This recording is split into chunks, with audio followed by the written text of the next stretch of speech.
Tell me if this sounds familiar and tell me how it makes you feel. Push, push, push, push, push, push, push, push, push, push. 1, 2, 3, 4, 5, 6. Take a deep breath. Hold that breath. Spread your knees nice and wide to make room for your baby. Give me one more. You got this. You can do this. Push, push, push. Give me everything you've got. Push, push, push. I don't know about you, but that exhausts me just listening to that. It certainly doesn't create a sense of calm. It creates like this heightened sense of urgency and maybe even a little bit of panic. I feel like something's rising, whether it's blood pressure or adrenaline or something. Unfortunately, pushing can be that point in labor where even if you had a really calm and in control experience up until that point, it can be when it shifts into this more frenzied, high pressure, high stress vibe. Multiple people are making their way into the room. Noise is increasing. There's this bustle of activity. Lights are turned up bright, and moms are often asked to move into a position that's more convenient for the provider from the position that they were comfortable in. Voices are no longer calm or low. And this high intensity coach pushing begins, and all of these things taken together, they can kind of create this feeling of, oh, now it's an emergency.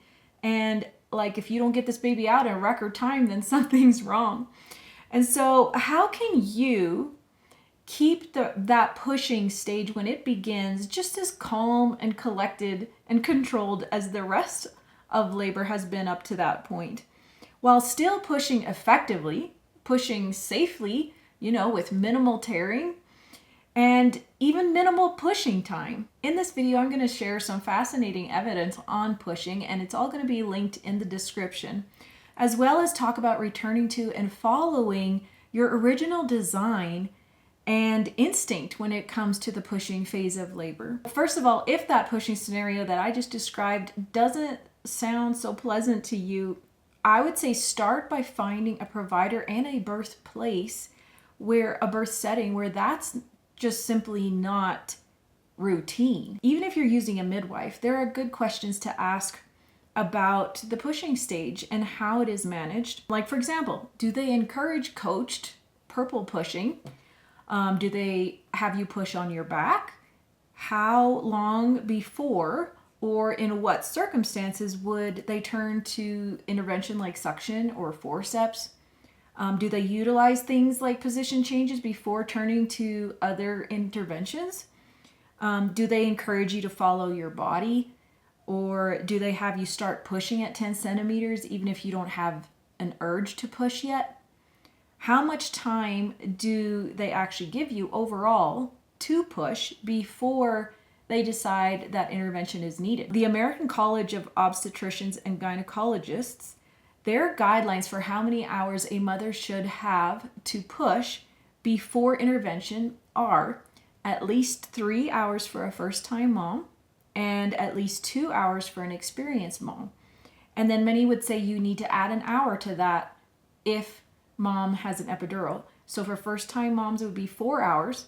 And for second-time moms, experienced moms, it would be 3 hours at least. And this is how long they should have to push before intervention. There is clear evidence that the pushing phase is longer with an epidural, and so that's why you add that hour if you have an epidural, and that goes for both first-time moms and experienced moms. So what's really wild to me is that when I was in labor with my first baby, considering I should have had 4 hours to push because I did have an epidural before any intervention was done, what's wild to me is that I was only 30 minutes in and already she had done an episiotomy and she was reaching for suction at that point.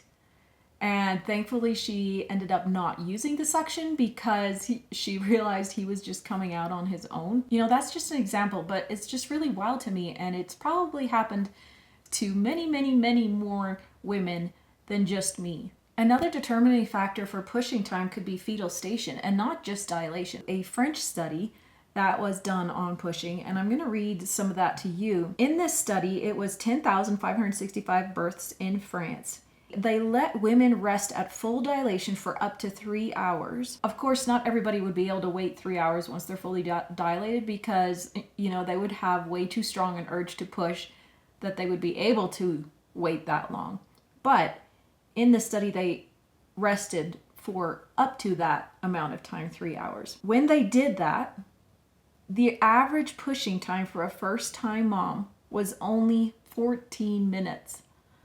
And for second or more babies, the average pushing time was only 6 minutes. 99.2% healthy baby outcomes, only 0.5% severe tearing, low hemorrhage rates despite the waiting. 82% had epidurals, so this even works with epidurals. Meanwhile, here in the US, we're told to push immediately when we hit 10 centimeters, and often for 2 or more hours of pushing. But the thing is, even though you're 10 centimeters dilated, if your baby station is still pretty high, the lower baby moves down, the stronger your natural urge to push will become, and the more effective your pushing will be, because you have something to go off of that you can work with, that natural urge to push. And it's also important to note that in this study, this was not that coached purple pushing, hold your breath, count to 10 kind of pushing. So the kind of pushing they did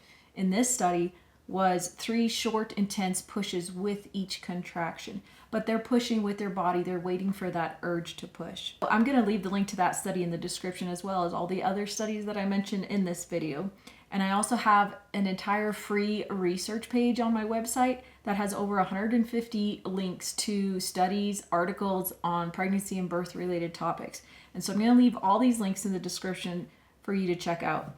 But a rushed and forceful pushing phase is very often one of the greatest contributing factors for intervention. More tearing, a longer pushing stage, according to the French study that we just talked about, and higher C-section rates, even more babies needing resuscitation. One study showed that C-section rates were cut nearly in half when moms were given just 1 more hour to push. Another study in the UK found that when they stopped coaching or asking women to forcefully push, the rate of severe tearing went from 7% down to 1%. Not only did they not ask women to push that way anymore, but also not pulling on babies once their shoulders are out and discouraging women from laboring on their backs. As always, there's no concrete rules in birth, not when it comes to pushing either.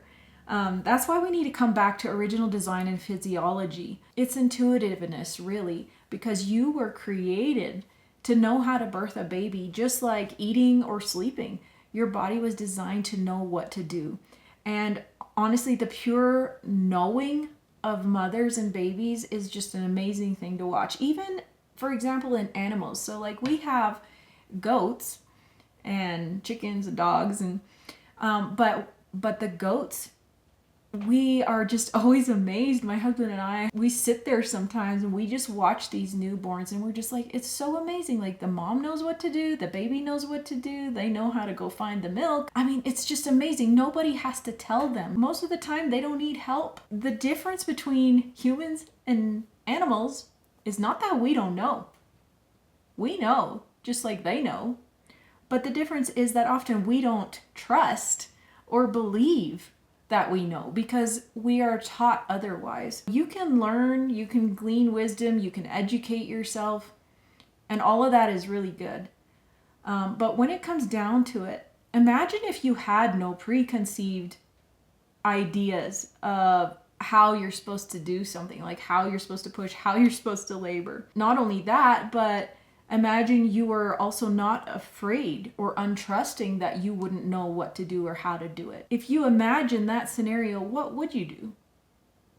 And so follow your instinct, follow your body, be in those positions, do those things that feel most right to you. And the thing is, there's not really a right or wrong way if your original design is truly leading the way. Thank you guys for watching. I'll see you next time.